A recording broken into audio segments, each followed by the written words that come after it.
Boa noite. Eu sou a Manuela. Estou muito feliz de estar aqui com vocês.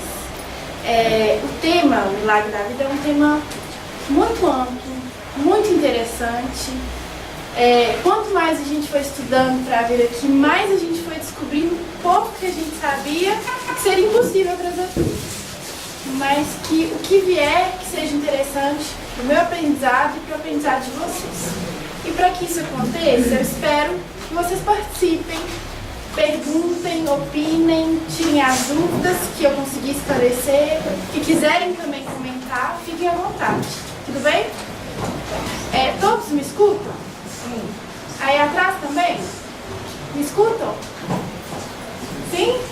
Se eu começar a falar mais baixo, vocês põem o volume pra cima, ok? Pra gente começar então,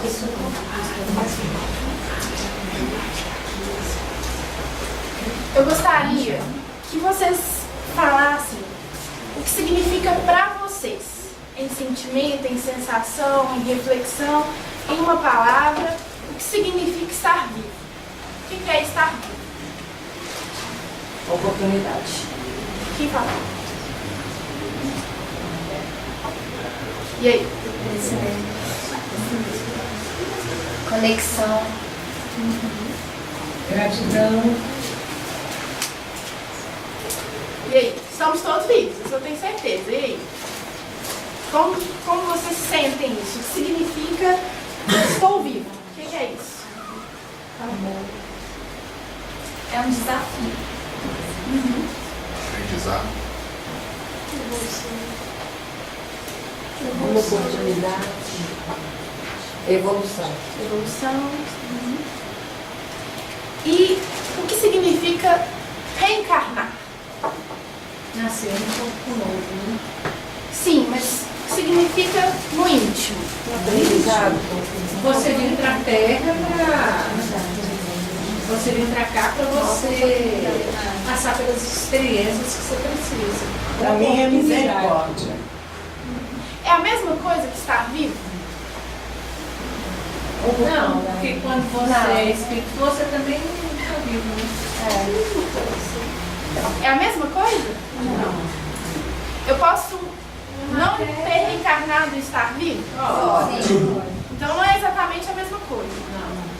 O que tem a mais em estar reencarnado? Você tem um corpo material, né? Sim. Você está penetrando no planeta. Você tem um esquecimento de algumas coisas. Você tem experiências terrestres, né? Das sensações do corpo, né? Físicas. E aprendeu que você precisa aprender o que você fez de errado, mas continuar aprendendo. Por que eu estou fazendo essa pergunta? A gente vai passar por esses pontos do que significa reencarnar.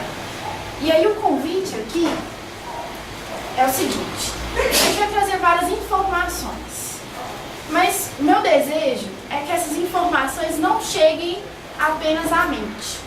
Que tudo que eu trago aqui, que a gente converse, não seja apenas dados, que traga ao coração. O que isso significa para você? Simbolicamente, emocionalmente, no seu psiquismo, o que essas informações vão significar? A que elas vão servir? Não vão servir? Cabem para mim, a minha experiência, quem eu sou, quem eu vivi, de onde eu vim, o que eu vou fazer. Então, que tudo que seja trazido traga também uma reflexão interna sobre esse assunto e que isso caminhe dentro de cada um aí, da forma particular. Porque todos estamos vivos, todos reencarnamos, mas para cada um o significado é único. A palavra pode ser até a mesma, que foi repetida, mas o que realmente sente quando diz estou vivo é muito particular. Vocês concordam? É muito particular. Então, para a gente começar, a doutrina dos espíritos vai nos falar da reencarnação e vai trazer para nós que a função da reencarnação é a evolução, é evoluirmos, progredirmos. Nascer, morrer, renascer e progredir sempre. Tal é a lei. Então o espírito reencarna para que possa exercer o seu livre-arbítrio, adquirir capacidades novas, enfrentar desafios, com o esquecimento do passado, descobrir formas de agir, de recomeçar. Ele vai estar sujeito a causa e efeito. Então, agora ele vai se tornando muito mais responsável por si mesmo. E ele também vai trabalhar o autoconhecimento, porque diante dos desafios reais ali da reencarnação, das situações difíceis que todo mundo passa, dos encontros, desencontros, de crescer, passar por fases diferentes da vida, a gente vai experimentar quem nós somos, como nós reagimos e o que a gente tem dentro de nós. E aí a gente também vai trazer uma contribuição, primeiro para nós, para o nosso crescimento. Quem eu vou me tornando ao longo desta vida, ao longo de várias vidas, a cada dia, o que eu vou construir na minha história. E eu também vou deixar a minha contribuição para a humanidade. Mesmo que pequena em teoria, né? Porque na vida das pessoas que você impressionou, que você impactou, é uma contribuição verdadeira. E a gente vai deixar na história, na nossa cultura, na nossa cidade, quem foi aquela pessoa, o que ela impactou para nós. Então, a reencarnação envolve diversos pontos, né? Diversos fatores. E aí, os espíritos nos falam que além dessa necessidade que o espírito tem de reencarnar para progredir lá no princípio da evolução do espírito, quando ele reencarnava compulsoriamente, sem escolha, porque era preciso para que ele caminhasse, desenvolvesse consciência de si mesmo, à medida que a gente vai evoluindo, a gente começa a participar desse processo por escolha, porque a gente percebe que é preciso. E quando a gente vem aqui, a gente entra em contato direto com a nossa própria verdade, com as nossas dificuldades, limitações. E aí é o momento mais importante em que a gente pode evoluir mais rapidamente. Ou seja, os espíritos trazem o seguinte: no plano espiritual, o espírito pode evoluir? Pode evoluir. Ele pode aprender coisas novas, ele pode estudar. Mas a evolução é igual do que quando ele está encarnado? Não. Nada se compara. Porque o desafio é muito grande. E quando tem conquista, a conquista passa a ser muito grande. Do mesmo jeito que a queda. Percebe? E aí eles trazem também pra gente o seguinte, que existem vários instintos dentro do espírito que atraem ao processo de reencarnação enquanto ele está em evolução. Então, por exemplo, eles colocaram para nós que artistas conhecidos que viveram no planeta, já desencarnados, às vezes eles se sentem atraídos a voltar para continuar a sua obra, continuar aquilo que pensaram, que conheceram. Cientistas que querem continuar linhas de trabalho, aqueles que falharam e veem do plano espiritual os seus trabalhos serem desvirtuados, querem voltar para consertar. Às vezes, cada um na sua família, no seu núcleo, sente desejo de ajudar aquele que prejudicou. Então, isso vai à medida que a gente vai evoluindo. Existe, claro, aqueles espíritos que ainda não têm essa consciência a ponto de não poderem escolher voluntariamente todo o processo. Isso vai se dar em variações infinitas. Entende? E aí, a gente vai pensar nessa teia que é o processo de reencarnar. Esse espírito, ele vai ser impactado pelo país onde ele reencarnou. É diferente reencarnar aqui no Brasil, diferente reencarnar na África, no Iraque, nos Estados Unidos. Fez diferença em quem vocês são? O que vocês podem ou não podem, gostam ou não gostam, conhecem ou não conhecem? Os pais fazem diferença? O acolhimento que recebeu para vir faz diferença? Sim? Como esses pais vão educar? Como essa mãe vai receber essa criança nessa gestação? Como esse pai vai receber essa criança, se ele vai estar presente ou não, se essa mãe vai estar presente ou não. E aí a gente vai ter a nossa cultura, como ela é para aquele espírito que vai chegar, a língua que ele fala, As palavras que existem em uma língua e em outra não existem. Existem palavras que só tem em português, que não tem em outra língua, vocês sabiam disso? São conceitos que esse espírito vai absorver do lugar onde ele vai nascer. E outras tantas coisas vão impactar. Os parentes que vão estar mais próximos, os avós, os tios, os irmãos, a religião daquela família, as leis daquele país, que podem permitir ou não que ele venha, não é verdade? Às vezes não vai permitir que ele venha. Tudo isso vai tecer o significado da chegada desse espírito. E impactou para todos nós. Construiu, em parte, quem nós somos hoje. Ok? Gente, qualquer momento vocês podem interromper, tá? E aí a gente vai entrar no planejamento reencarnatório. Todos nós temos um planejamento reencarnatório? Sim. Sim? Mas todos nós participamos dele? Nem todos. E aí? Qual que é a diferença?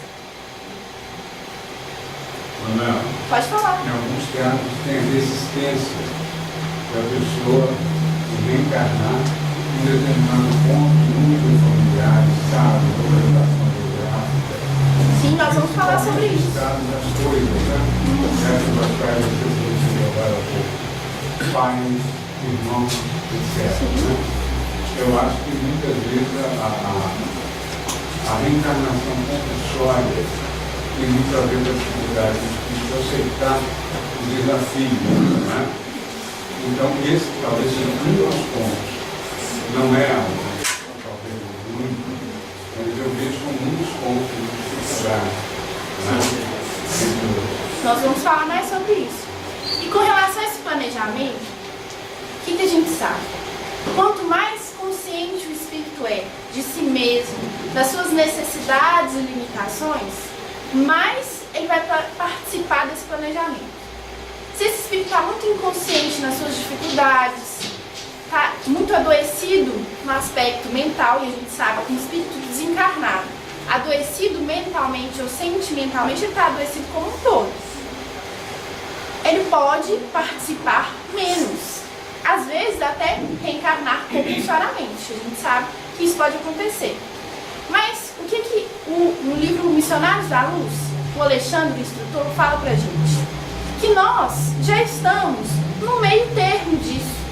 A maioria participa, não totalmente, não consegue planejar aquilo sozinho, mas participa das suas, né? Do que vai acontecer, dos pontos centrais. E esse planejamento ele não vai determinar tudo que vai acontecer na sua vida. Senão não fazia sentido. A gente tinha um roteiro, a gente segue o roteiro. Qual que é o propósito da vida?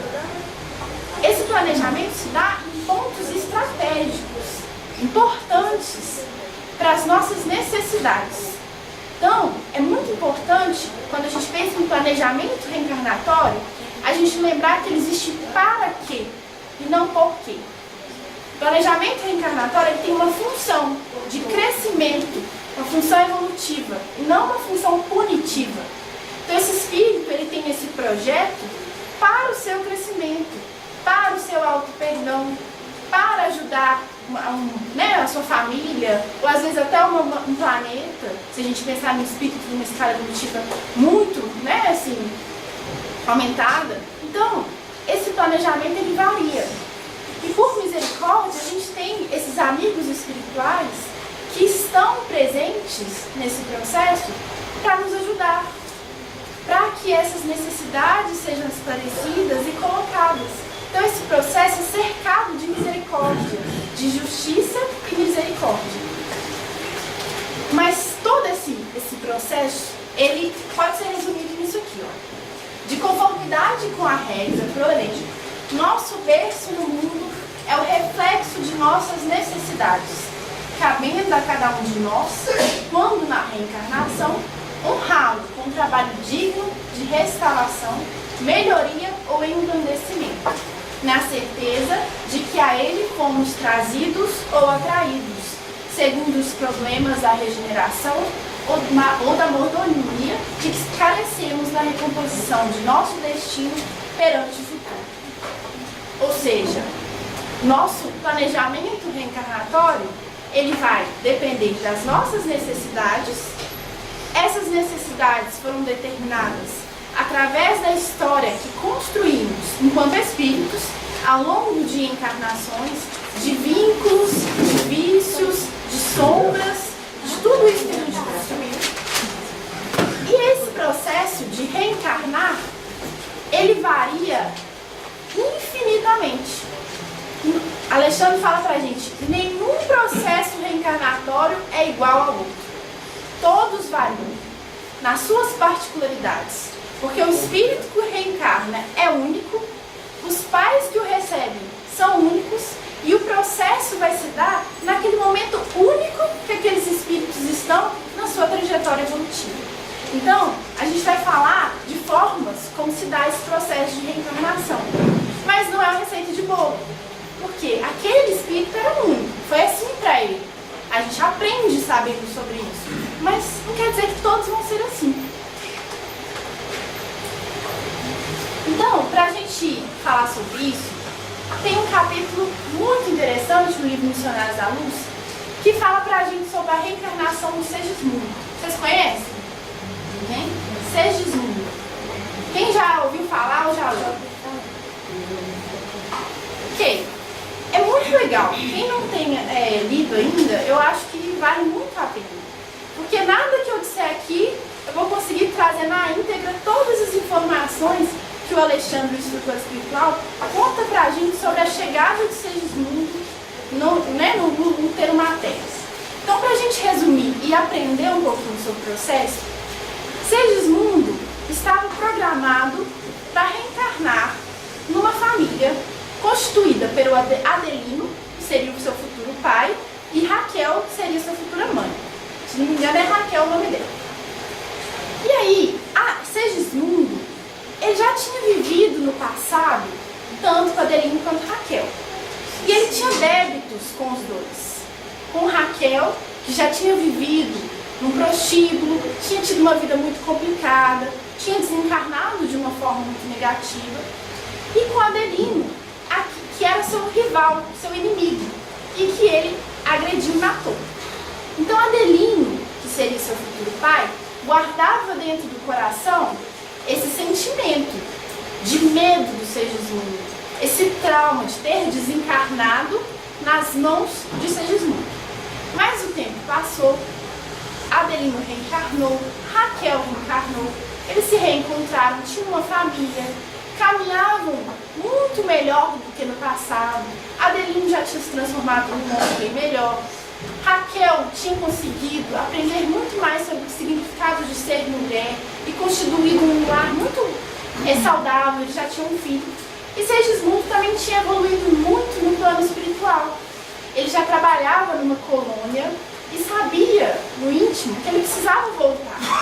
Tanto para vencer as próprias questões íntimas, tanto para se fazer perdoar aos dois. Então ele queria reencarnar. E aí, ele se aproximava de Adelino e de Raquel. Porém, o processo de reencarnação não era possível. Por quê? Adelino não sabia de nada, ele tinha esquecido, ele tinha reencarnado, ele não sabia quem foi Raquel, quem é Segismundo, nem sabia quem era esse homem. Mas lá no íntimo, no inconsciente, aquele espírito reconhecia a aproximação de Segismundo como o rival. E isso gerava nele uma agonia, uma angústia, desde o momento em que Segismundo decidiu que queria voltar. Ele estava atrapalhando todo o processo. Adelino, porém, apesar das promessas na esfera espiritual, esqueceu, na recapitulação presente, o perdão aos meus antigos erros. Isso é Segismundo contando. Ou seja, quando Adelino estava no plano espiritual, ele tinha entendido que ele ia voltar, que uma hora Segismundo ia reencarnar como filho dele. Ele já tinha entendido, absorvido que era importante, e ele estava disposto a isso. Mas quando ele já estava aqui, quando ele sentiu os pesos de estar reencarnado, as angústias e os medos retornaram. E aí ele começou a se afastar desse projeto dele. O futuro pai transitório repele-o com calor. Tão logo surgem as horas de sono físico, trabalhando contra os nossos melhores propósitos de harmonização preparatório da nova experiência tem sido muito moroso e desagradável. E olha que interessante, a gente falou da reencarnação compulsória. E o que quer dizer isso? O espírito reencarna, às vezes, sem escolha. Ele reencarna compulsoriamente. Mas não se pode forçar o recebimento do espírito compulsoriamente. Ou seja, era preciso que esse casal estivesse disposto, de alguma forma, a receber o serviço. Então o processo não se dava.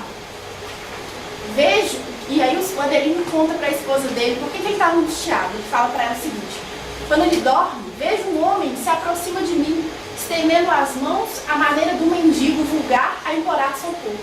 Mas ao lhe fixar a fisionomia, inexplicável terror invade o espírito. Tenho a impressão de que ele deseja assassinar-me pelas costas. Ou seja, conscientemente ele não sabe o que está acontecendo, mas inconscientemente ele já sabe. É o Sergismundo. E o medo tomou conta dele, do rival que se aproxima.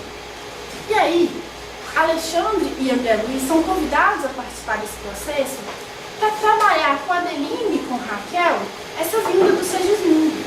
Era preciso que Adelino entendesse e relembrasse o seu processo.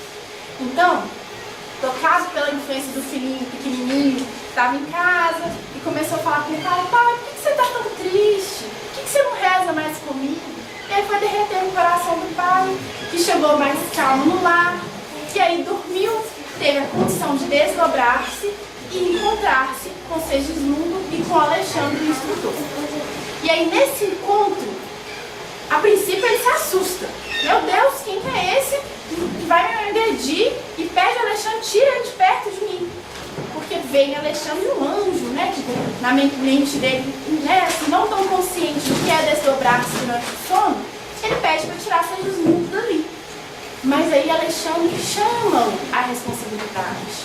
Lembra de quem é ele, da importância do perdão, lembra dos compromissos que ele já fez e vai derretendo ali o coração de Adelino, que então aceita Sergismundo.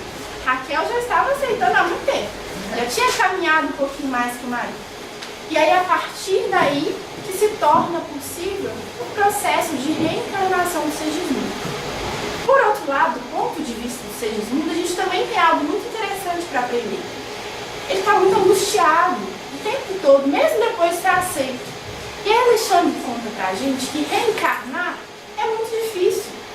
Porque quando vai chegando o momento, o espírito, ele experimenta medos, receios de retornar, de esquecer conscientemente seus projetos, de falhar de novo.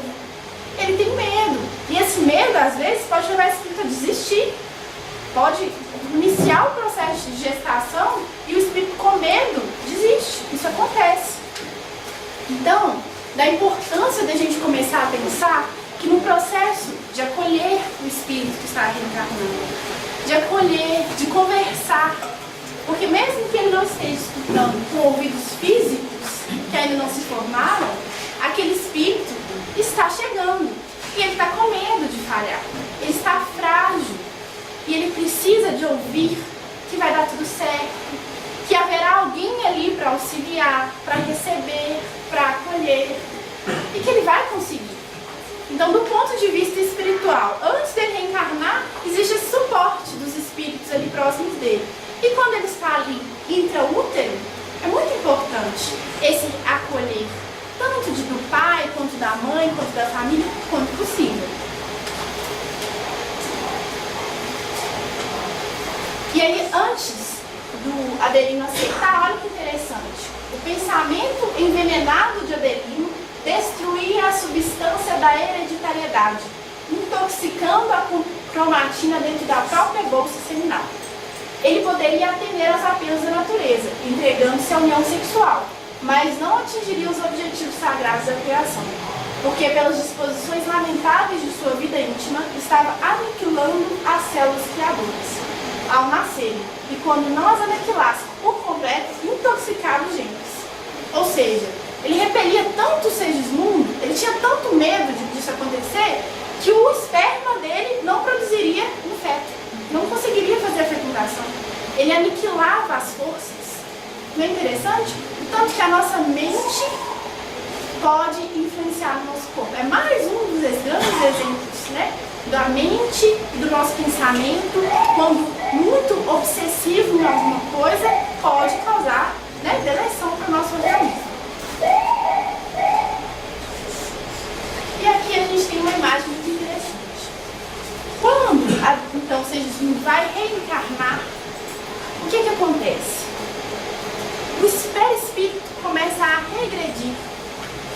E esse processo, ele é todo auxiliado pelos espíritos construtores, que é assim chamados no livro.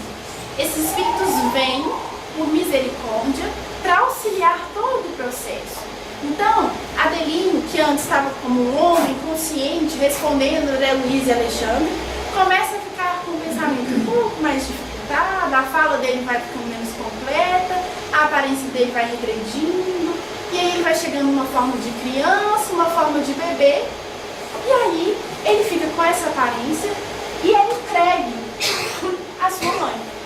Em desdobramento, ela adormecida, ela se desdobra num momento muito bonito, cercado de espíritos afins, muito respeitosos, trazem Segismundo a ela, na presença da, acho que é a avó dela, isso, a avó materna, pega Segismundo, agora bebê, e entrega a sua mãe. Num momento muito simbólico e muito bonito, para que esse perispírito agora vai fazer parte dela, naquele processo de gestação. Nesse mesmo momento, a Adelino está presente, abençoando e participando, com uma visão um pouco mais restrita que a da mãe, mas ainda assim participando. E aí é muito interessante, porque André Luiz fala o seguinte, na visão dele: foi então, ó divino mistério da criação infinita de Deus, que a vi apertar a forma infantil de Segismundo de encontro ao coração, mas tão fortemente, tão amorosamente, que me pareceu uma sacerdotisa do poder da divindade suprema. Segismundo ligara-se a ela como a flor se une à haste. Então compreendi que desde aquele momento era a alma de sua alma, aquele que seria carne de sua carne. E olha que legal, na história de Segismundo, a gente vai perceber que ele está presente junto da família desde antes da concepção. Esse espírito se vincula à mãe muito antes. Ele está ali na atmosfera, então é que ele perturbou a Adelino. E aí, quando ele começa a se preparar para a reencarnação, isso se dá uma semana antes da concepção. E aí, no dia em que existe a união sexual, logo em seguida, porque o espermatozoide ele demora para chegar no óvulo, algumas horas, às vezes mais de um dia, esse processo de transporte do espermatozoide.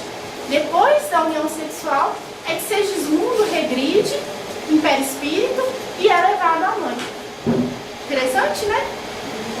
E aí eles narram pra gente a importância da participação dessa mãe nesse processo.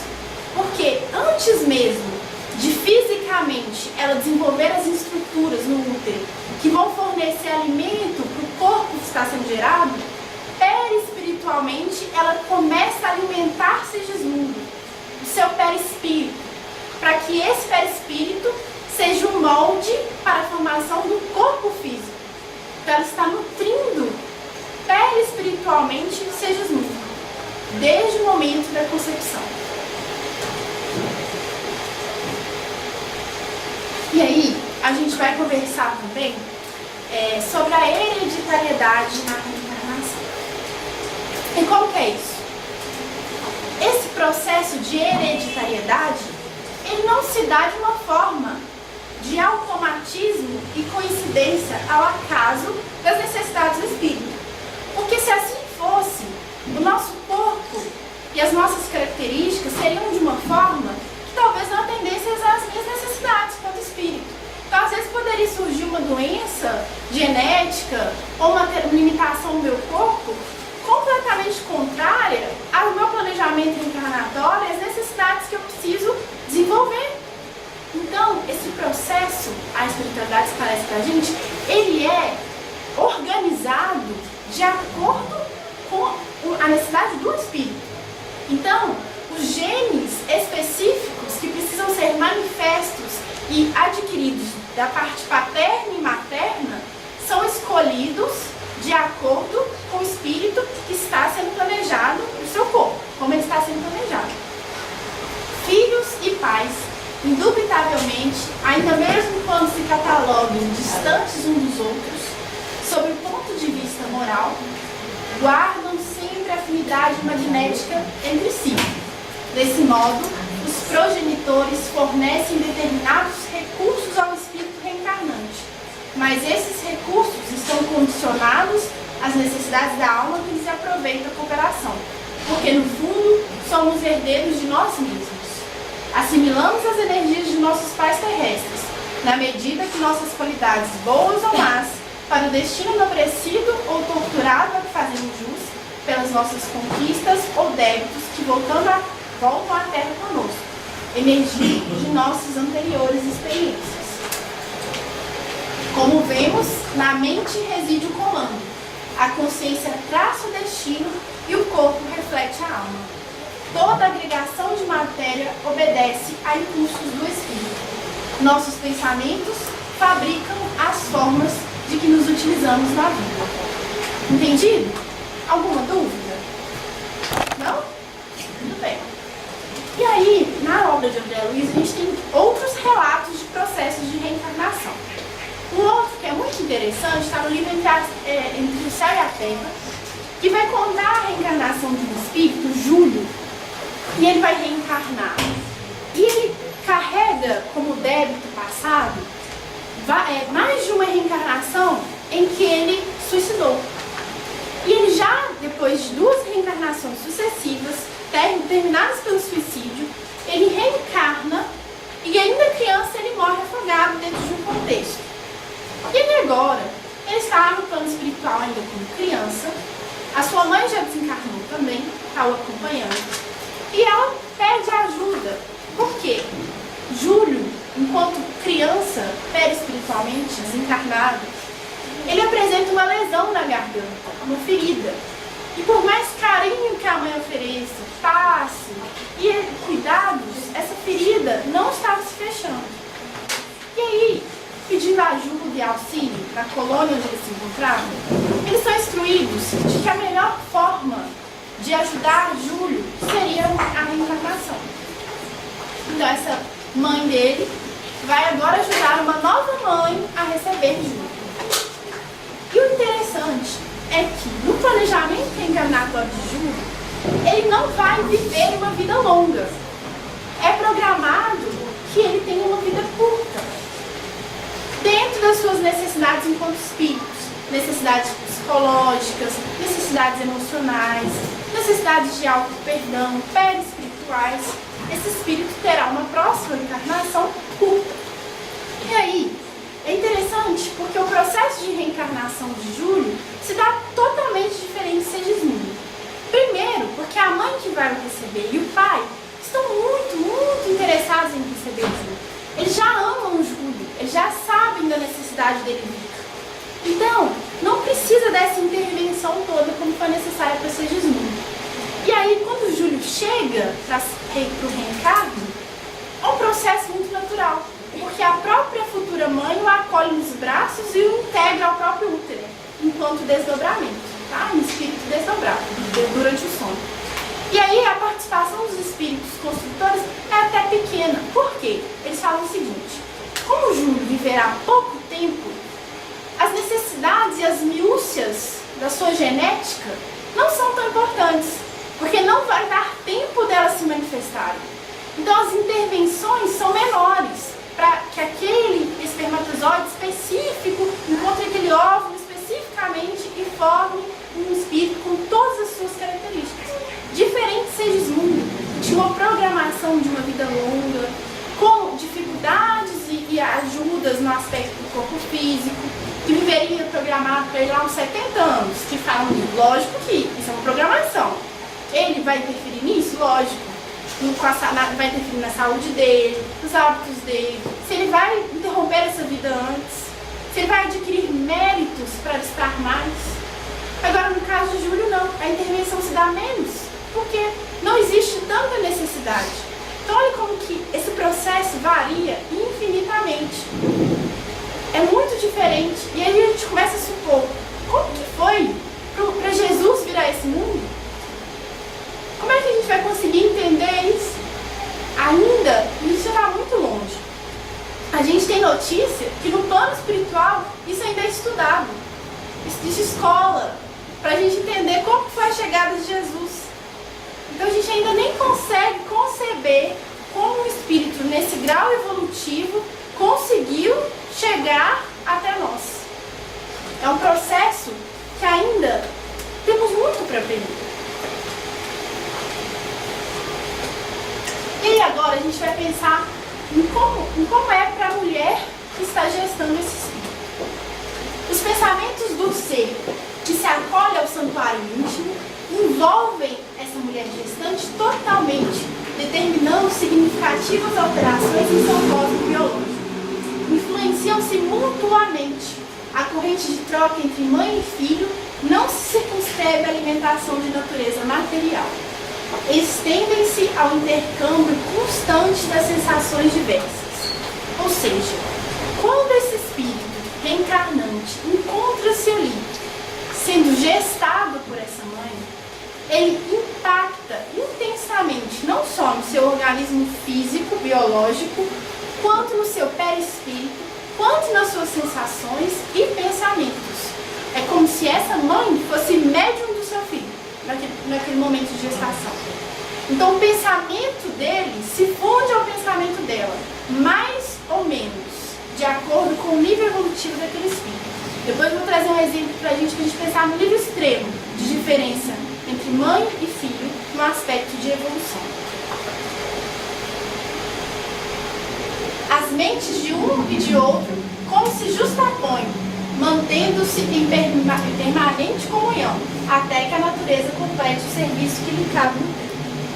Quando o futuro filho não se encontra suficientemente equilibrado diante da lei, e isso acontece quase sempre, a mente maternal é suscetível de registrar os mais estranhos desequilíbrios, porque a maneira de um médium estará transmitindo opiniões e sensações da entidade que é hipócrita. Então, a Alexandre conta pra gente que isso é uma das explicações de porque às vezes uma gestação é tão diferente da outra. Porque que durante aquele processo de gestação, às vezes a mãe começou a sentir uma certa aversão ao pai. Ele conta esse caso. Enquanto ela gestava, ela sentia uma aversão que não era natural. Porque aquele espírito que estava sendo gerado era um adversário daquele pai. E aí, sentindo a angústia de estar ali naquela proximidade, dentro da fragilidade de estar reencarnando, a mãe sentia as impressões mentais daquele espírito e expressava como aversão ao pai. Ou o contrário, às vezes, durante aquela gestação, um apego a um determinado familiar, a uma pessoa, que antes ela não sentia. E quando interrompe a gestação, aquilo passa. Ou sensações que ela não estava acostumada. Às vezes é uma mulher, geralmente, confiante, vamos supor, e de repente ela começa a se sentir insegura, tudo dá medo, estou com medo de tudo, eu tenho medo de ir ali, de fazer isso, de fazer aquilo, e antes eu não sentia assim. Por que? De onde está vendo isso? Então, sabendo dessa informação, a gente pode tentar trabalhar o autoconhecimento e começar a pensar quem é o espírito que está vindo. Não uma função de julgamento, mas de acolhimento. Se eu estou sentindo medo, eu posso falar, não precisa ter medo, está tudo bem, eu estou aqui. Se esse espírito sente nos traz uma angústia em determinada pessoa, vai ficar tudo bem. Esse aqui é um fulano que eu gosto muito. Pode ser um espírito que está reencarnando? Pode. Pode ser a própria mãe, uma questão do psiquismo dela? Pode. Mas vai haver benefício de qualquer forma? Vai. Então esse contato mãe e filho, desde o início da gestação, é muito importante. E aí a gente vai refletir enquanto sociedade também. Porque a gente às vezes viveu em polos. Ou a gente trata essa mulher gestante como uma mulher adoecida, cuidado, não pode fazer isso aqui não pode fazer aquilo não, ela tem que ficar separada, ela não pode ir ali, tudo pode dar errado. Ou a gente trata como indiferença. Você não está doente, não, você vai fazer qualquer coisa. Você está só grávida. Não é nem A, nem B. Porque essa mulher está fazendo algo muito importante, sim. Ela está gerando. E esse processo impacta em alterações para ela no seu metabolismo, no seu padrão respiratório. A gestante, ela tem um padrão respiratório diferente das outras mulheres, das outras pessoas. O tempo de expiração, ele é maior, é mais lento. O volume sanguíneo aumenta. O débito urinário aumenta. Essa mulher está mais suscetível a algumas alterações de doenças e outras não, mais protegida. Existem alterações do seu psiquismo, a gente sabe, tanto pelo processo do que significa para ela gestar, do que significa para sua família, tanto do psiquismo relacionado ao próprio bebê. Ou seja, alterações perispirituais, biológicas, espirituais, mentais, tudo isso se dá nessa mulher. Então, é um momento, é um estágio muito simbólico, muito importante e cheio de minúcias que a gente ainda nem compreende e que a gente ainda tem que estudar muito, aprender muito, para a gente conseguir entender, mas que intimamente, no nosso sentimento, se a gente olhar com olhos, né, do coração, a gente sente o impacto que é. Se a gente olhar o que significa gerar uma vida, não de uma forma racional, cultural, mas com o coração, é muito impactante. Nós estamos aqui porque alguém nos gerou. Nós surgimos dentro de alguém. Fomos gestados. Aceitos, não aceitos, cada um com a sua história. Mas houve um momento em que algo mudou e a gente veio a esse mundo. E aí não estávamos só vivos, estávamos reencarnando. E as sensações mudam. E a gente vai começar uma nova história. E aí agora a gente vai falar. Pode falar. Eu fiquei pensando aqui, o espírito que está reencarnando, ele fica aqui como que dormindo. Como que ele influencia o pensamento da mente? Esse processo de consciência do espírito durante a gestação, ele varia. A maioria não está muito consciente do processo. Ele está como que adormecido. Porém, o seu perispírito e as suas impressões mentais estão ali, vivas. Ativas. O espírito, a individualidade, toda a sua carga inconsciente estão presentes naquela individualidade. Não deixaram de existir. O que reduziu e o que adormeceu é o perispírito. Mas o espírito está ali. Deu para entender? É muito complicadinho a gente tentar visualizar, porque ainda nos falta conhecimento, ainda nos falta palavra. Mas esse espírito, ele não está consciente, mas ele está presente. As suas características estão manifestas. Então, para a gente falar da reencarnação dolorosa, a gente vai pensar em duas histórias que o André Luiz também traz para a gente.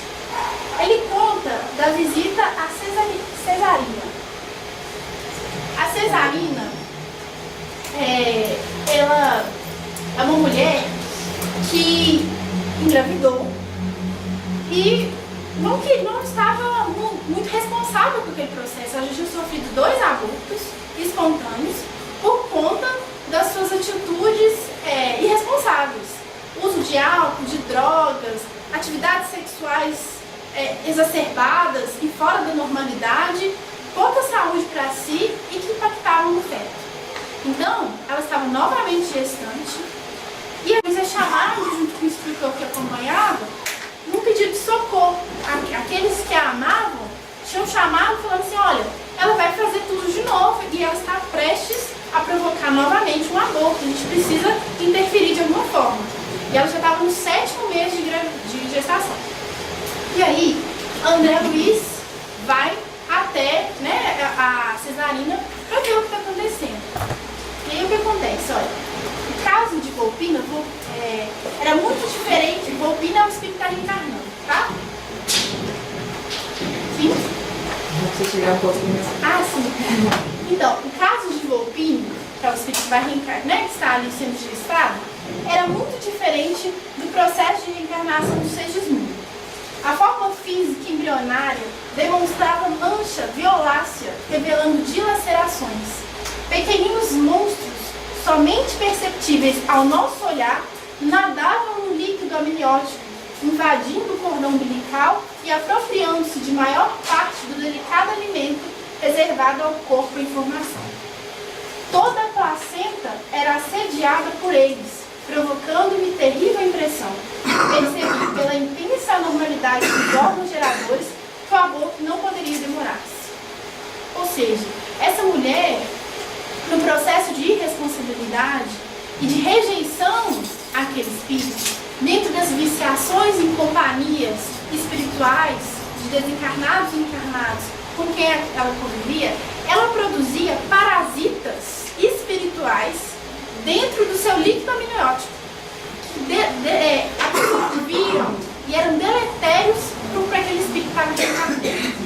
E aí, nesse caso, ela ainda assim insistindo no processo em que ela queria viver, ela sai para um bar, bebe muito álcool, e aí a André Luiz está lá, e aí o instrutor, acho que é o Alexandre também, diante da situação, ele retira Volpini do útero dela, porque o processo já estava acontecendo. Ele retira o espírito e entrega a André Luiz. E começa a trabalhar para auxiliar Cesarina, porque ela podia, pelo processo que ela estava causando nela mesma, ela poderia adquirir piores consequências para si mesma, para o seu próprio corpo.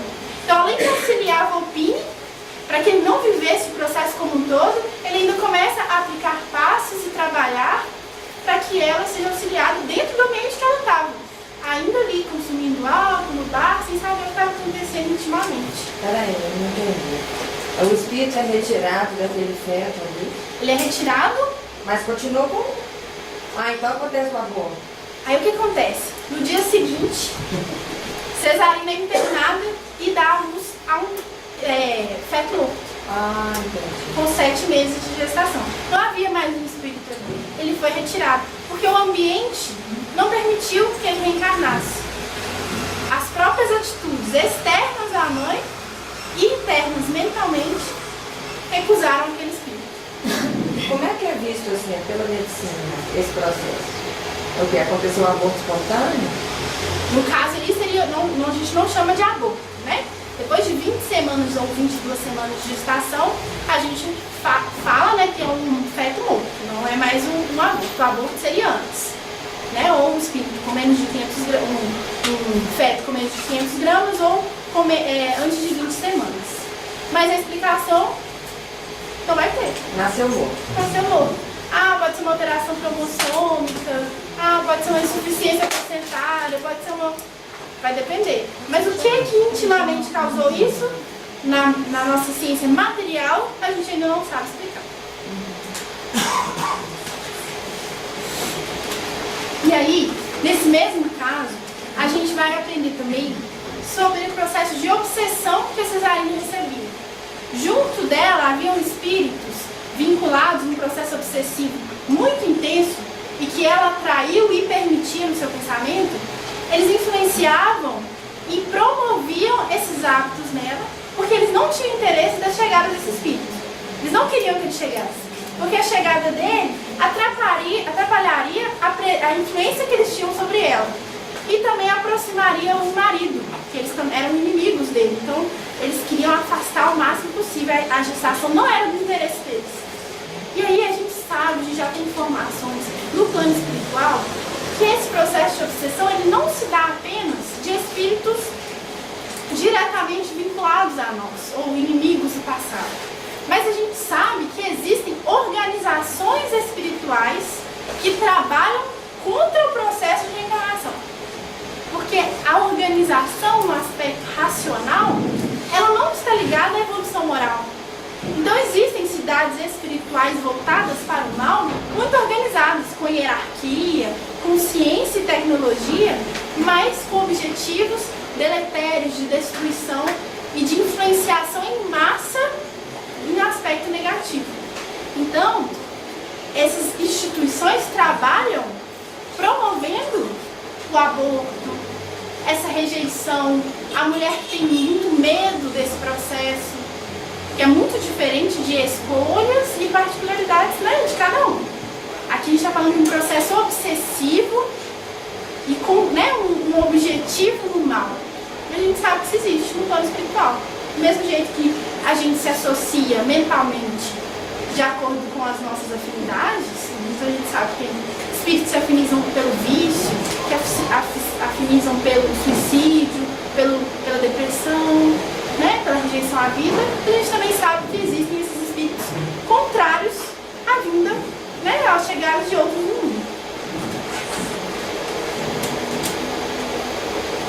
Então aqui, em contrário, por exemplo, os casos em que a mulher, por recusa deliberada à gravidez, de que já se acha possuída, expulsa a entidade reencarnante nas primeiras semanas de gestação, desarticulando os processos celulares da constituição fetal e adquirindo por semelhante atitude constrangedora dívida ante o destino. Tem um caso desses, é Cecília. Cecília é contada pra gente no livro Mundo Maior como uma mulher que está com 4 meses de gestação e odeia estar gestante. Ela repudia totalmente a sua gestação. Ela odeia conscientemente estar gestante, porque atrapalha a sua vida social. A história dela é essa. Na época em que ela vivia, uma mulher solteira, gestante, atrapalharia o seu status social que ela tinha e as suas ambições, e intimamente ela rejeitava o espírito que ali chegava. Então, mentalmente, ela ficava dizendo àquele espírito: te odeio, não vou te receber. Diariamente, todos os dias, ela falava isso àquele espírito. Conscientemente. Mentalmente. E conscientemente ela não queria estar grávida. Ela estava procurando uma forma de abortar. E aí ela tinha procurado vários médicos, e esses médicos que ela procurou não aceitaram fazer um aborto na história dela. E aí, o instrutor, acho que não sei se é Caldeirado nesse livro, não tenho certeza, e André Luiz vão visitá-la, porque a mãezinha dela, já desencarnada, pede socorro. Porque sabe da importância daquela gestação para ela, que foi dada como uma grande oportunidade. Aquele espírito, especificamente, que ela estava gestando, era um adversário do passado e que tinha um vínculo muito grande com ela, e que aquela seria a grande oportunidade de eles se transformarem. Desse vínculo de ódio que vinha já em reencarnações sucessivas, se transformasse num vínculo de amor. E ele deixasse de ser aquele obsessor presente na vida dela, e ela como obsessora dele, e agora se transformariam em mãe e filho. Então essa mãe de Cecília vem pedir ajuda. E quando eles chegam até a casa, já não tem muito o que fazer. Ela está deitada no leito, em convulsão, porque ela havia tomado um veneno, tentando promover o aborto. E aí o André fala pra gente o seguinte: eu não vou descrever tudo que eu vejo, para não perturbar vocês, por misericórdia. E aí a mãezinha dela fica ao lado, conversando mentalmente com ela, pedindo a ela que aceite o filho. E o espírito conversa com ela também, dizendo: me dê uma nova chance, me dê uma oportunidade. Esse diálogo, ele é descrito. E ela: odeio, não vou te receber. E aí tem uma enfermeira presente. Essa enfermeira tenta dissuadir, falar que não, que se ela teve um sonho com a mãe, que talvez seja um sinal de que ela não devia tentar o aborto, mas ela fala: não, ou você vai fazer isso hoje, ou eu vou interromper minha própria vida. Então você vai ter que me ajudar. E aí o processo se dá. E olha o que é dito sobre essa energia que ela direciona ao feto. Dos gânglios banais, onde se aglomeravam as mais fortes irradiações da mente alucinada, desciam estiletes escuros que assaltavam as trompas e o ovário, penetrando a câmara vital quais tenuíssimos venábulos de treva, incidindo sobre a organização embrionária de 4 meses. E a Cecília estava tão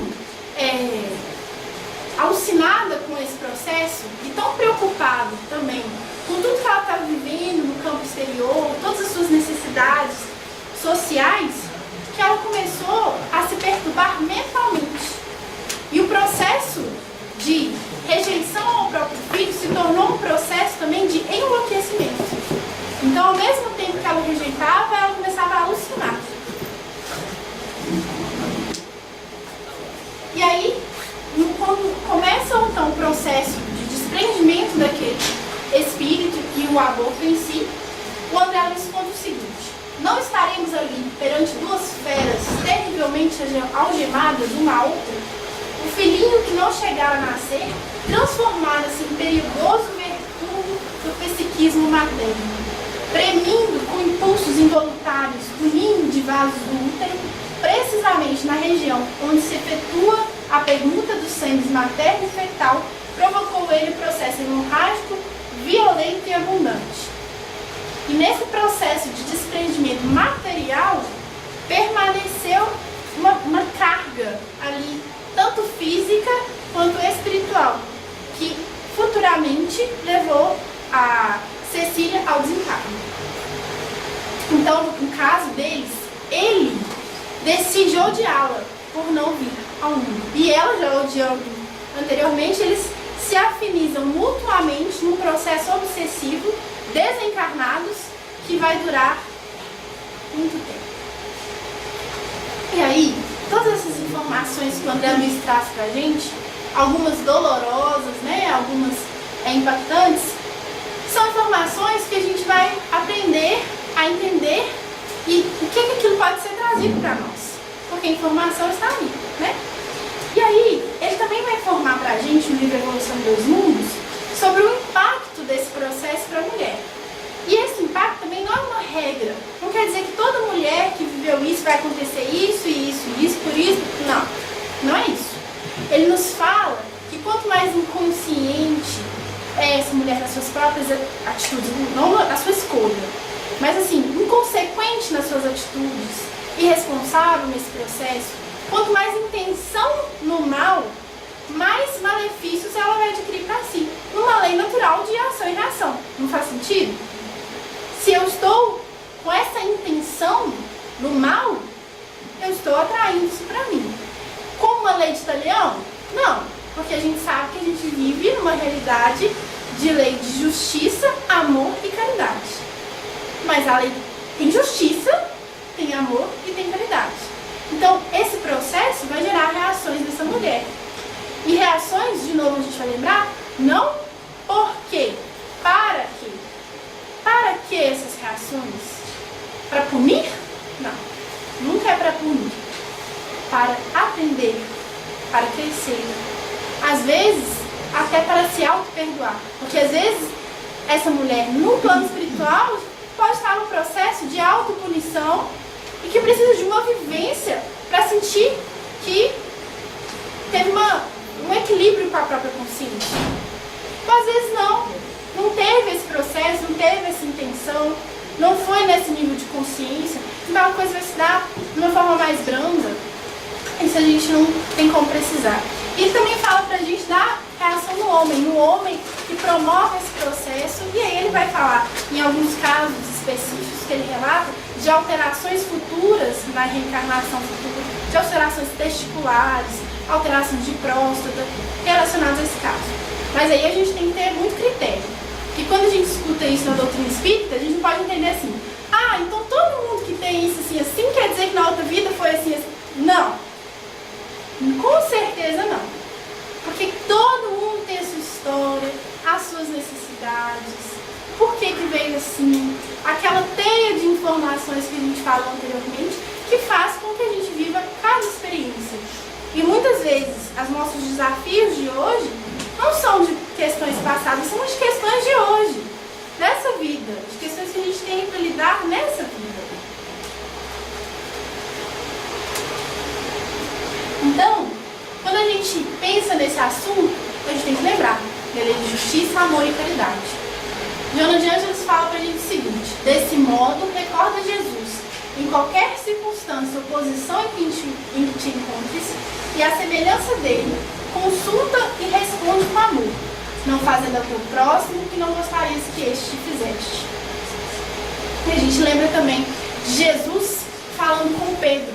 Depois que Pedro negou Jesus, existe esse encontro relatado no livro Boa Nova, em que Jesus, Pedro arrependido, sofrendo por ter negado Jesus, Jesus diz a ele: Pedro, o homem no mundo é mais frágil que perverso.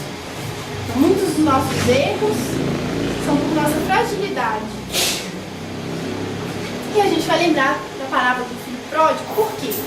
Essa parábola, trazida por Jesus, ela nos apresenta um Deus diferente, que é aquele pai que recebe o filho, indiferente ao que aconteceu, com firmeza e amor.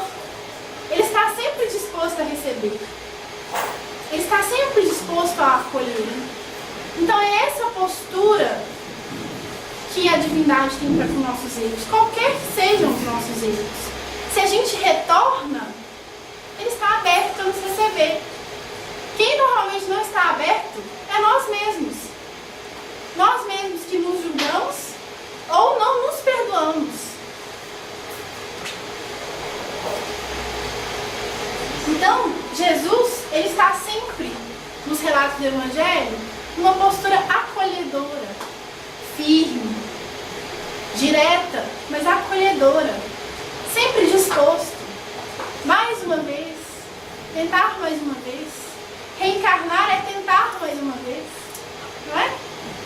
Então, que a gente tenha sempre esse olhar, em todas as questões, com a gente e com o outro, quando a gente fala em qualquer aspecto e com o outro.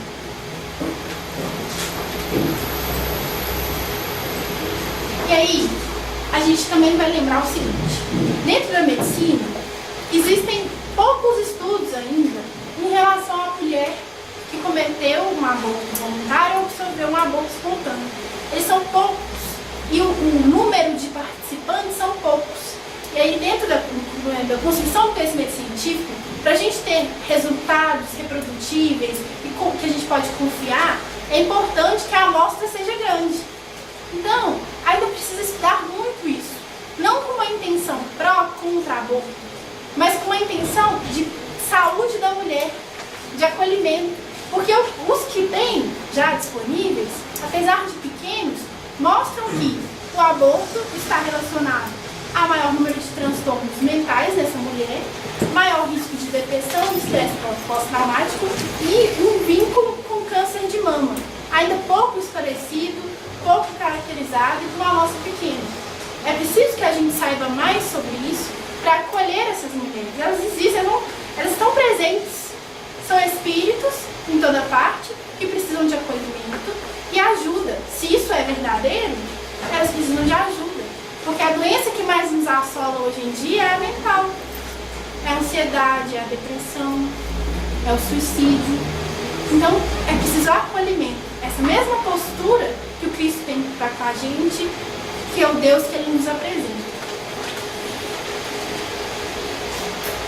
Eu posso fazer uma pergunta? Claro. Como que fica a questão da prevenção da gravidez?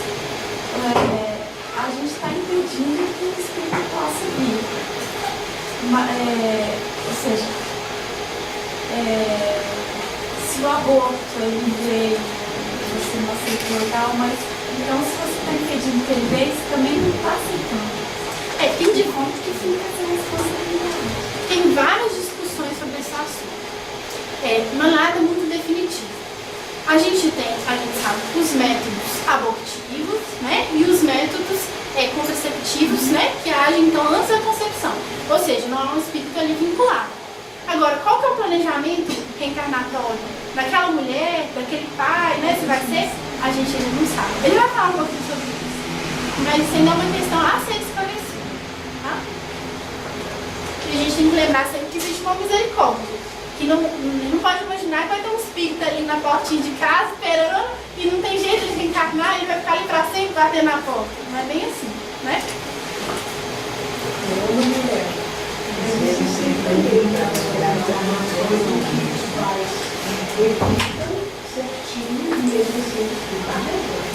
Tem isso também. Ou seja, é muito que a gente desconhece ainda, né? Claro. Alguém ficou sem ser atendido?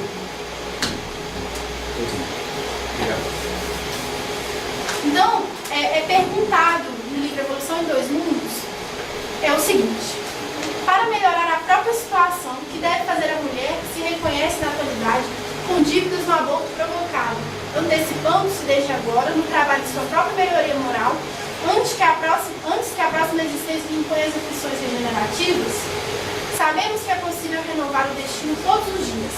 Quem ontem abandonou os próprios filhos pode hoje afeiçoar-se aos filhos alheios, necessitando de carinho e abnegação. Necessitado de carinho e abnegação. O próprio Evangelho do Senhor, na palavra do apóstolo Pedro, adverte-nos quanto à necessidade de cultivarmos ardente caridade uns para com os outros, porque a caridade cobre a multidão de nossos males. E em exemplo disso a gente tem Maria de Magdala, livro Boa Nova, que tem um relato mais profundo de quem é essa pessoa, né, quem é essa mulher, e no seu encontro com Jesus, ela conta da aflição dela, que queria ser mãe e não tinha condições físicas para isso. E Jesus nos apresenta os filhos do mundo, que ela acolhe para si. Essa é a história dela, né? Mas esse processo de gestar, de ser mãe, ele se dá em várias formas. E aí a gente vai pensar nessa energia feminina, né? Que tem a ver com o que você me perguntou. A gente está falando aqui não da mulher, mas da parte feminina. Todo homem tem uma parte feminina e masculina, toda mulher tem uma energia feminina e masculina. E na mulher predomina essa energia no consciente dela. E essa energia feminina é uma energia criadora. Ela é uma energia maternal. E esse significado maternal tem uma amplitude simbólica. Significa criar, significa ser mãe de sonhos, mãe de ideias, né? De afeto, de dar, de acolher. Essa energia feminina tem a ver com isso. E isso pode se manifestar não só numa relação mãe e filho. Concorda? A mulher é sempre mãe, não só dos próprios filhos, mas também dos grandes ideais, das abençoadas realizações da vida, dos estímulos ao progresso e, sobretudo, das boas obras. Cada um permanece diante de Deus naquilo a que foi chamado, aconselhou Paulo de Tarso. Essa citação, ela está no livro que chama Nos Caminhos do Amor, que discute muito essa questão do papel da mulher que foi chamada para gestar, que foi chamada ao trabalho fora de casa, foi chamada às duas coisas, ser mãe e trabalhar fora. E como que se dá isso? Será que o problema está nessa escolha ou na falta de suporte que nós, enquanto sociedade, ainda temos nesse assunto? Né? Em quem que vai significar mãe ali? Né? Pode falar. Essa questão da função materna, hoje em dia, os homens também estão assumindo isso, né? Sim. E aí a gente vai pensar nessa energia feminina que precisa manifestar na hora de cuidar, né? A gente, nesse mesmo livro, é falado muito da questão do feminino cuidar do interno para o masculino cuidar do externo. Ou seja, eu vou usar da minha energia feminina para trabalhar as minhas questões internas, conhecer a mim mesma, para oferecer afeto, para doar dessa energia. E vou usar da minha energia masculina para trazer ao mundo, para exercer as minhas funções, para falar, para agir. Então, a gente tem as duas energias que se combinam com funções diferentes e possibilidades de combinação no nosso dia a dia. E a gente precisa conhecer essas energias, tanto no homem, tanto na mulher. E numa relação, eu aprender com a sua, que predomina, para eu aprender do que eu tenho da sua em mim e saber manifestar isso nos caminhos do amor. E aí, a gente vai falar dessa integração mãe, bebê, ambiente. A gente sabe, eu vou passar esse livrinho aqui para vocês, essa indicação, quem quiser ver, meu índice. É o livrinho que vai falar desse processo de gestação. Então, no aspecto desse espírito que está chegando, das sensações dessa mulher, em que estágios o feto vai sentir cada coisa, e o espírito, como ele está nesse processo, nesse acolhimento dos pais, desse planejamento, se vocês quiserem dar uma olhada. E aí, esse livro vai nos contar, por exemplo, o tanto que impacta o ambiente dessa mãe para esse feto, para esse bebê, para esse espírito. Por exemplo, o que ela come e o gosto que vai chegar no líquido amniótico para esse bebê comer, e aí as preferências alimentares que ele vai ter quando ele nascer. Ou quando essa mãe é exposta a uma situação de agressividade, medo, um filme que ela sente muito medo, os hormônios que ela libera, que chegam a esse bebê e fazem ele sentir alguma coisa. Ou seja, tudo isso vai impactando. E o livro até nos aconselha algo diferente. Eu achei muito curioso. Não sei o que vocês vão achar. Mas ele fala, por exemplo, o seguinte: essa mãe vai ter uma experiência assim, diferente, que vai impactar muito o emocional dela. Ela vai tomar um remédio diferente do habitual dela. E aí é sugerido o seguinte: fala pro seu bebê: olha, eu tô indo fazer isso assim. Você vai sentir alguma coisa, mas é pro nosso bem. Eu vou ficar bem. Você vai se sentir melhor. Vai ficar tudo bem. É diferente, mas eu estou aqui. Numa disposição de acolhimento, num desenvolvimento de vínculo, né, com aquele espírito que vai chegar. Vai falar então desse processo, desse encontro. E aí a gente vai falar um pouco da gestação de Francisco de Assis. Vocês já ouviram falar de como é que foi? No livro Francisco de Assis Miramês, ele conta pra gente como que foi um espírito de tão alto nível evolutivo reencarnar. E aí, o que nos conta? Que dentre os espíritos todos que se aproximaram ali daquela cidade, quando Francisco ia reencarnar, ele era o mais evoluído. Muito mais que os espíritos construtores que iam participar do processo. Então ele não precisava de auxílio. Quando ele vai reencarnar, ele entra sozinho, ali naquele quarto, com a mãe desdobrada, pede a ela que ela o acolha. Ela vai se ajoelhar diante dele. Não, eu te peço para você me receber. E ele pede ao pai para ser recebido também. E o livro fala, ele não tinha essa necessidade de fazer todo esse processo, mas ele quer ser recebido com amor, pelos caminhos do amor. E aí, quando vai assinar esse processo de vinculação de Francisco com a mãe dele, por conta do seu desenvolvimento perispiritual tão intenso, ele tem que alterar a constituição perispiritual da mãe, porque o seu sistema nervoso é muito diferente do dela. E ele ia impactar de uma forma quase que agressiva no sistema dela. Então ele tem que ampliar as conexões neuronais dele, ele tem que modificar o seu chakra cardíaco para receber ele. E além disso, ele se isola dela durante toda a gestação no sentido mental. Porque como ele continua trabalhando enquanto sendo gestado. Então ele está vinculado a ela, mas ele vai se deslocando. Ele vai lá numa cidade espiritual, resolve um problema, ele dá instruções a outros espíritos durante toda a gestação. E são trazidas questões para ele. Na época das cruzadas, então ele era consultado, né, por espíritos auxiliares, perguntando o que a gente vai fazer com isso, está acontecendo isso e isso, para ela não sentir, né, as impressões mentais, as coisas que ele via, ele isolava, estava em sistema fechado, para não chegar até ela. Porque era muita diferença de evolutiva entre eles. Mas mesmo assim, desde o dia em que ele decidiu reencarnar, ela vive em êxtase. Porque a sensação da presença dele na casa dela transforma. E ela consegue promover uma cura dentro da casa dela.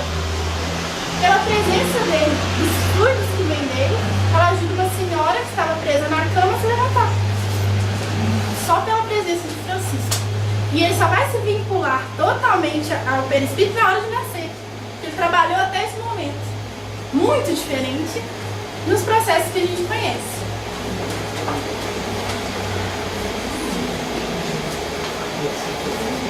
E aí,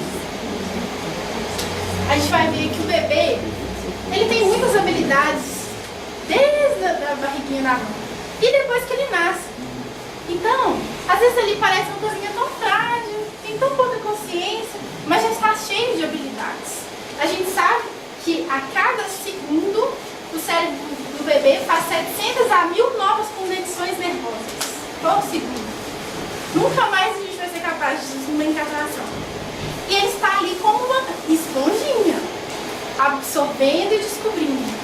Então, a gente tem que ter muita responsabilidade na forma como a gente impacta uma criança. Porque quando a gente se aproxima dela, as impressões que a gente passa, a forma como a gente fala, age, tem impacto nessa criança. Ela está absorvendo, quer a gente queira, quer não queira. Então é preciso muita responsabilidade. E lógico que a gente está falando de situações ideais. A gente falou de gestação planejada, de acolhimento, de recepção pai e mãe.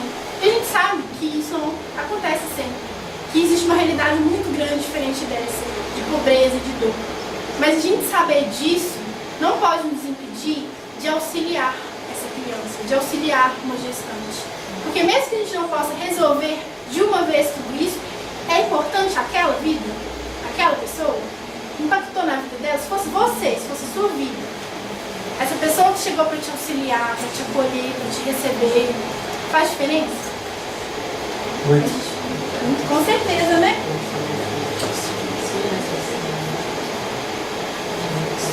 Eu queria apresentar, nosso tempo está acabando, eu queria só apresentar para vocês. Não sei se vocês conhecem a evangelização de bebês, já ouviram falar? Evangelização de bebês.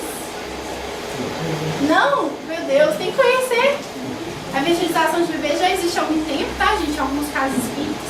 Procurem se formar, não tenho tantas coisas para falar aqui nesse momento. Mas é muito interessante, porque esse bebê, ele vai desde ali do princípio da vida, estar presente, começar a experimentar sensações acompanhadas da mãe, do pai, de algum responsável. E ele vai crescer ali com essas experiências de evangelização na linguagem dele. Então, por exemplo, na evangelização de bebês, tem um bonequinho Jesus bebê.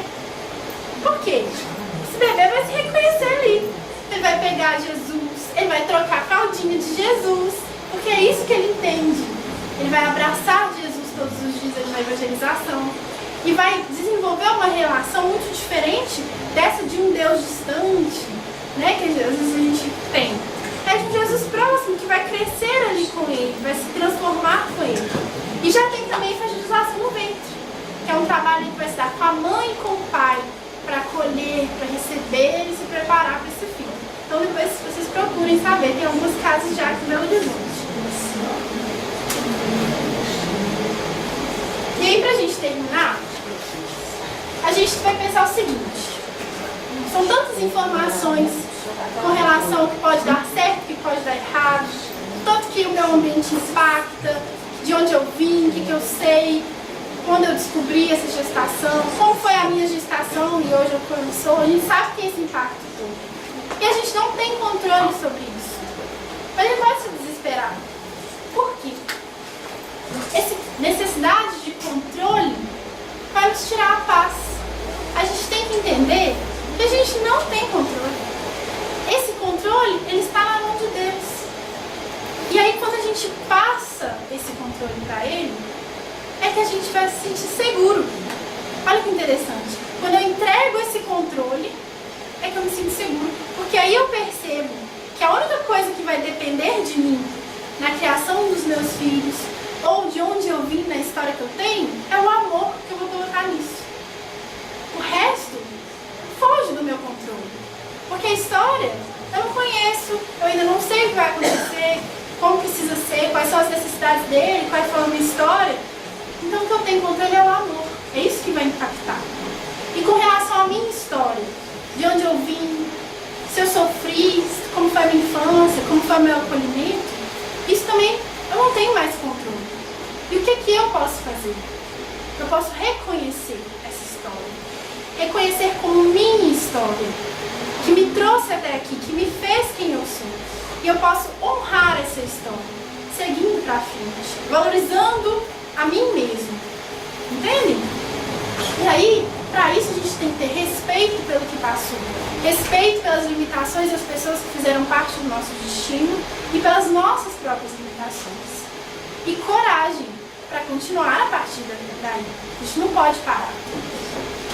E aí é um convite para cada um buscar a sua criança. Porque todo mundo tem a sua criança interior.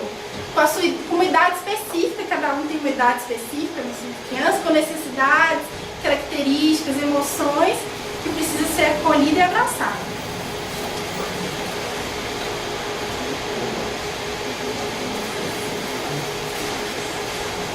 Então, para a gente olhar para a criança e aprender um pouquinho. Porque criança, ela está sempre aprendendo, está sempre testando.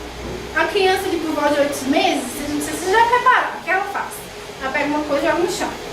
Aí você vai lá e pega e entrega para ela. Ela faz o quê? Joga no chão de novo. Aí você vai e pega, ela vai e joga de novo. Ela vai testando. O que está funcionando ali? É um mini cientista. Toda vez que eu jogo, ela pega, volta e faz uma carinha específica para mim. Será que se eu jogar de novo, ela vai fazer de novo? E aí ela faz, e ela testa, e ela não tem medo. Do mesmo jeito que ela não tem medo na hora de tentar andar. Porque ela sabe que ela vai cair, ela cai, ela volta e ela continua. Então a gente precisa buscar essa energia da criança dentro de nós. Pra gente não ficar parado, pra gente não ter medo da vida. Pra gente continuar testando, tentando. É muito mais importante para nós estar em movimento. Se a gente agir errado, a vida vai nos conduzir de volta. Ela vai nos mostrar que aquele caminho não dá, porque vai doer. A gente vai ter que tentar de outra forma. Agora, se a gente está parado, a gente não aprende, não caminha, a gente só dói. E aí, a gente também volta para esse senso de observação da criança. A criança, ela se admira das coisas. Tudo é interessante. Ela passa no mesmo lugar que você, ela viu 1000 possibilidades de brincar, de conhecer, de prestar atenção, e a gente só passou. Então a gente tem que começar a admirar as coisas um pouco mais. E estar presente. A criança, ela tem, a gente sabe, ela desenvolve a capacidade de entender causa e consequência, temporalidade, aos poucos. Na adolescência que isso se consolida completamente. Se eu fizer isso, vai acontecer isso. Então, E o idoso começa a ficar assim de novo. voltando, né? Só aquele momento.